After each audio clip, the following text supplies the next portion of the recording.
entertainment. The biggest con the government ever pulled on us was to convince us to work 40 plus hours a week, 5 days a week for 50 years, spending no time with your friends, your family, your passions, or your children, all to retire with a Social Security check that isn't even enough to pay 1 month's rent.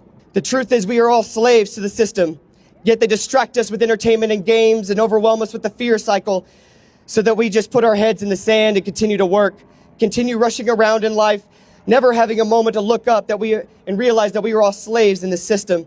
A system that convinces you to work the majority of your life away, never spending time with your family, your children, and if you're lucky, retire at 65. And if you're even luckier, you get 1 more decade before you succumb to a lifetime of working. All so that a few powerful white men at the top get wealthy beyond belief so that they can live like gods amongst men. And then they accomplish this by convincing half the population that the oppressed minority is the reason your life is hard and not the wealthy minority, which is actually the reason for your struggles and pain. Your enemy is not your neighbor. Your enemy is not an immigrant. Your enemy is not someone with a different religion.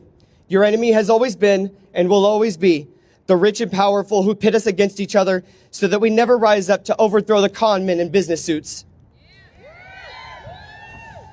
Until women have true equality and true power over their own bodies, until native treaties are honored, until the mass thugs kidnapping and killing our people on the streets are brought to justice, until the Epstein files are released fully unredacted, so long as our tax dollars are spent on bombing children in the third world, so long as the modern day slavery in the form of the prison industrial complex is still standing, and so long as the military industrial complex takes priority over the well-being of our fellow Americans, I say we call for revolution.